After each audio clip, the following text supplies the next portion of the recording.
So g'day gang. I painted the handlebars, same as the bumper there, same stuff.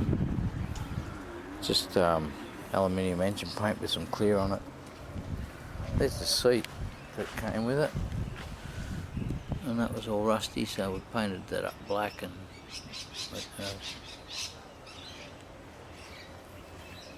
so yeah, I have to leave this dry for quite some time because it just, I mean, it's been outside and the sun's, as you can see, the sun's shining. It has been a little overcast earlier, but it's been hot, so we've been alright. And yeah, just sort of drop a line, say good day to you blokes. I had a couple of inquiries about the engine on my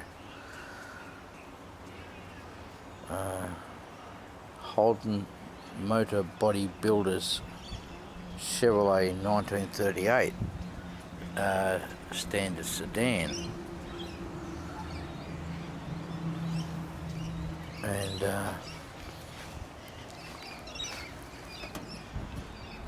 a friend of mine there, Anthony, he thought that this was he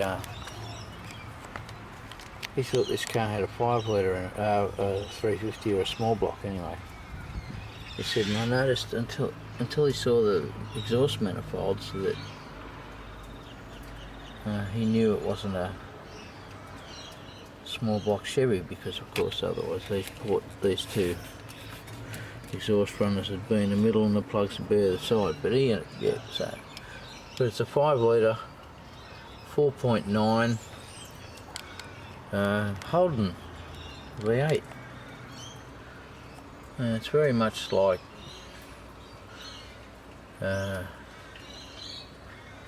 Chevys, stuff like that, because the lifters are very similar, or actually you can use the lifters from a Chevy and put it in this engine. It's got bridge rockers just like a Chevy.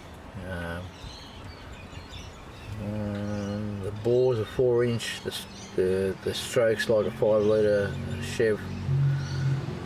Bearing, even the bearings, I think if I cared to care about checking, they'd be, I'm pretty sure that the dimensions on the bearings and the crank and the conrods and things like that are all very similar to a small block Chev. They have an external oil pump. Don't even know if you can see it down there. Probably maybe you see the switch coming out of the oil pump. Where are we? There we go. There's the oil switch. It's down, the oil pump's down in there. And the oil filter hangs off the front of it. And for the people that have watched before, they've seen me change the oil filter.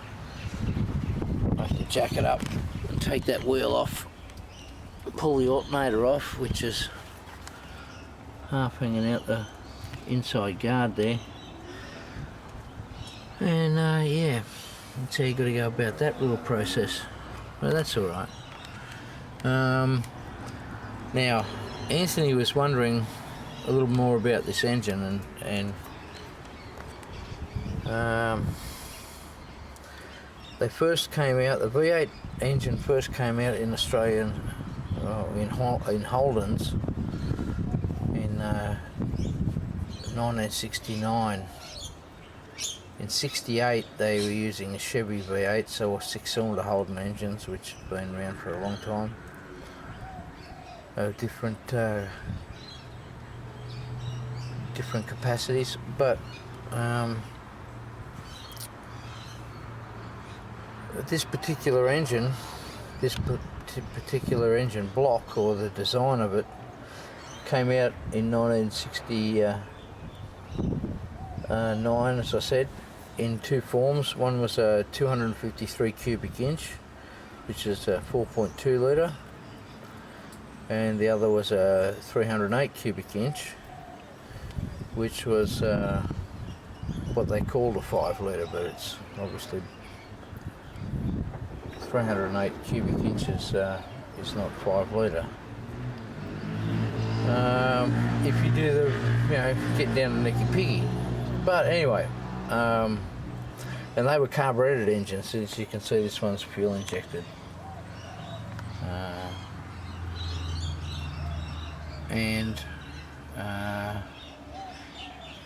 They ran distributors back then, back in the 60s, and they used Bosch distributors. They used an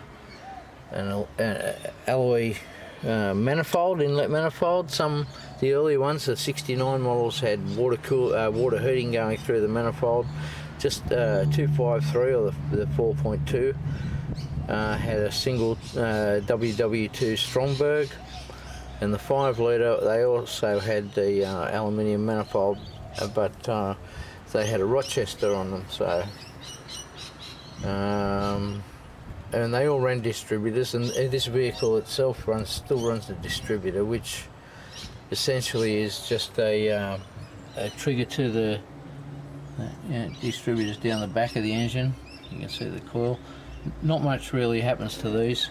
That's only really a trigger for the ignition module, which is just here.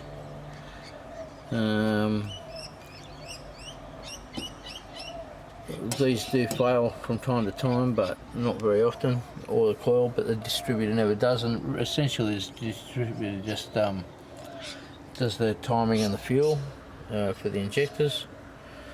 But they still had distributors, yeah. So, but points ones, of course, with mechanical and vacuum advance.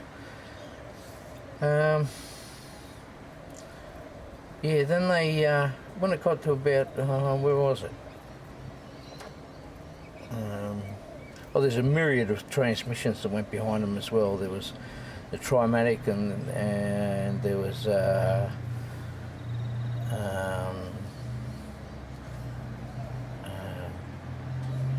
M20s and M21s in the manuals. Yeah, I actually had one that I put a Saginaw behind.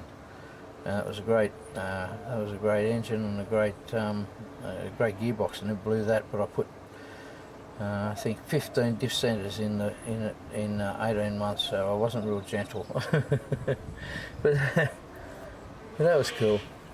Yeah, so where was I? Oh yes, after that, and right up to this EFI engine. So the previous ones right up to 88 is where they started the first fuel injected Holden V8, and it's exact identical block, except they reduced the pardon me. They reduced the cubic capacity. Sorry, some birds give me some grief. No, not the ones I'd like to, but yeah. Anyway, they reduced the capacity so that it would be able to be raced in what they call Group A racing here in Australia, which is the predecessor to the V8 supercars. And you had all sorts of classes of vehicles, and 5 litre was one of them, and this now has been reduced to a 4.9 litre, is what they did with the fuel injected ones. Firing order's the same. Camshaft is a different camshaft. Crankshafts are basically the same thing.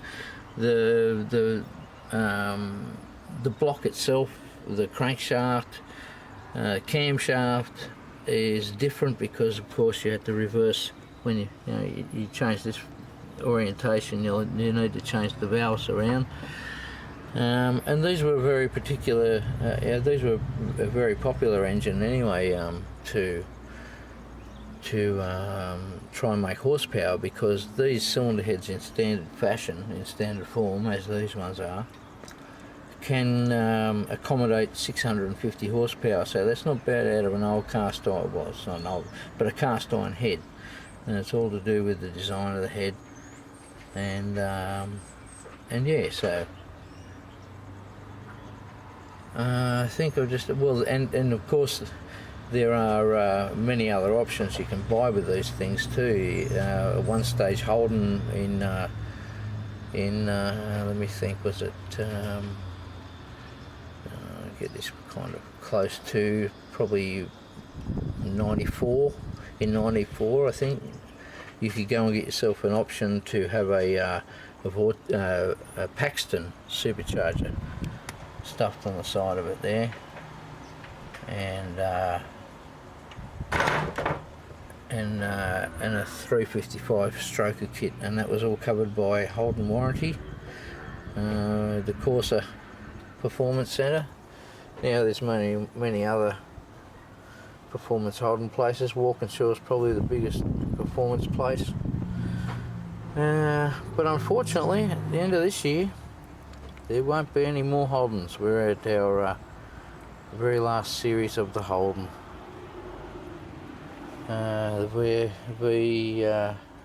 F Series 2 is the last one. So this is a very early one. Holden Motor Bodybuilders conglomerated with General Motors sometime later to become GMH, which is a good old thing. Built in Australia. The first year that Australia had a press and pressed their own panels. And yeah, original right-hand drive.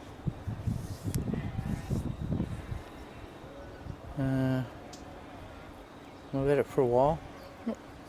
Not crazy long, but it's a good old thing. Yeah, Aussie history. Good Aussie history. Yeah.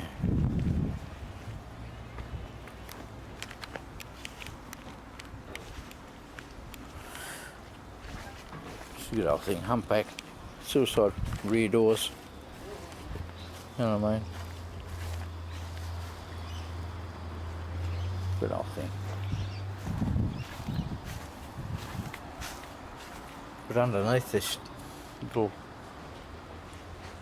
sheep's clothing is the wolf. Yeah, everything's out of a 92 Holden Commodore, including the radiator, the wiper arms, the wiper motor up in here, the gear shift, the handbrake, the pedals, the steering column, the dashboard. Yeah, everything underneath is automatic. Sorry, not automatic. Everything underneath is Holden Commodore. Yeah, anyway, I just thought I'd enjoy a few beers this afternoon. Came out and picked up the camera and pushed the record button. Have yourselves a good one. We'll check you later. Oh, and I've noticed there's quite a few people who have come over recently to have a look and see what's going on over here at Zig's. And got to appreciate you popping in and seeing if you might see something you might like. You never know, stick around. It may happen. It may happen. Have a good one. So I thought I'd bring it into the garage and put the handlebars on it.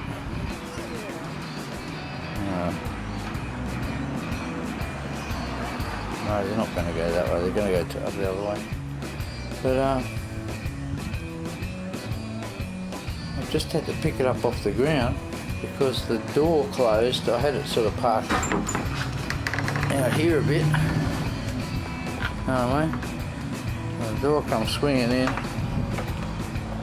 And oh, there it is. No big. But anyway, oh look, there's Possum. What's that possum now? Look how big she is.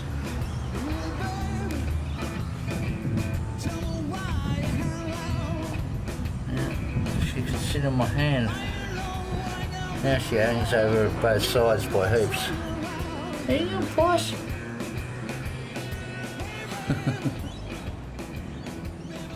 Have a good one, guys.